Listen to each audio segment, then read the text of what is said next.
1400 साल से ज्यादा पुराना है ही नहीं, क्योंकि उससे पहले अगर कोई धर्म अस्तित्व में था तो वो था सनातनी यानी हिंदू धर्म। चलो ये बात तो समझ में आती है, इस्लाम 1400 साल से ज्यादा पुराना नहीं है, लेकिन उन लोगों को ये बात कैसे समझाई जाए जो पाकिस्तान, बांग्लादेश, भारत की धरती पर बैठे कन्वर्टेड मुस्लिम हैं, जो इस बात को मानने को लेकर तैयार नहीं कि इस्लाम की धरती सऊदी अरब में मंदिर मिल सकते हैं, क्योंकि उनका ऐसा मानना है कि यह उनके पैगंबरों की जमीन है, हिंदुओं के अस्तित्व का होना मुमकिन ही नहीं।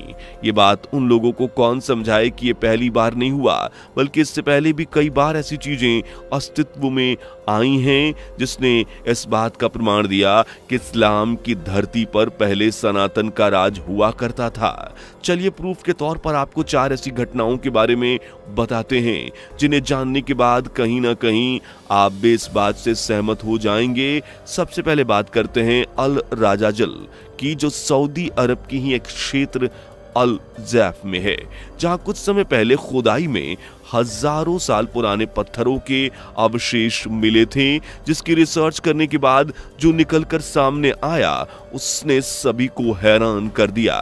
दरअसल इस खुदाई के दौरान एक ऐसी सभ्यता का अस्तित्व सामने आया जो खगोलीय घटनाओं पर विश्वास करती थी। ये तो थी पहली घटना। इसके अलावा हम दूसरे नंबर पर बात करते हैं मेडियन सालेह की, जिसके बारे में आपने पढ़ा और सुना भी होगा, क्योंकि इस जगह को वर्ल्ड हेरिटेज घोषित किया जा चुका है। कहा जाता है ये जगह आज से करीबन 2000 साल पुरानी है। साथ ही अगर इस चट्टानों को गौर से देखा जाए तो इन पर कुछ आकृतियां उकेरी गई हैं और कुछ ऐसी कलाकृतियों के नमूने मिले हैं जो करीबन 2000 साल पुराने बताए जा रहे हैं। इसके अलावा भी कुछ ऐसी प्राचीन बस्तियों के अवशेष मिले जिन्हें 5000 साल पुराना बताया जा रहा है। और गौर करने वाली बात यह है कि सऊदी अरब के पूर्व क्षेत्र में दमाम के पास जो प्राचीन मंदिर और बस्तियों के अवशेष मिले हैं, यहाँ कुछ ऐसे बर्तन और औजार भी पाए गए हैं जो सीधे इन्हें मेसोपोटामिया से जोड़ते हैं, यानी भारतीय उपमहाद्वीप में रहने वाले लोगों का संबंध इससे बताया जा रहा है, जो चीख चीख कर कह रहे हैं कि हो ना हो सऊदी अरब में प्राचीन सभ्यताओं का अस्तित्व तो था ही।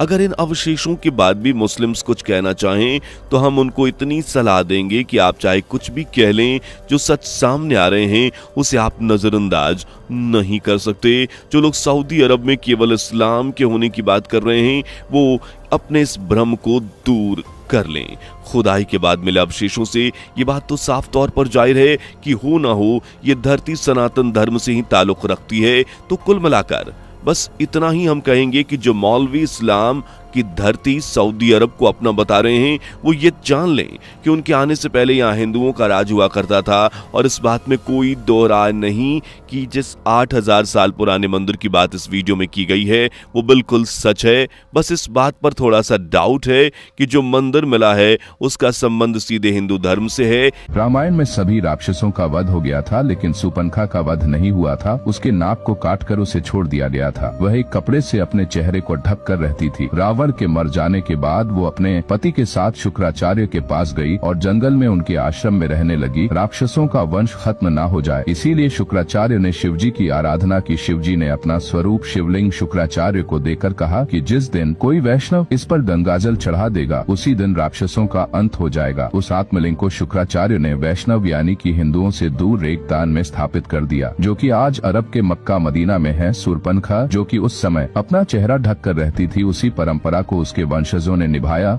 और आज भी मुस्लिम औरतें अपना चेहरा ढक कर रहती है, और उसी सुर्पनखा के वंशज ही आज मुस्लिम कहलाते हैं। दोस्तों कमेंट में जय श्री राम जरूर लिखें।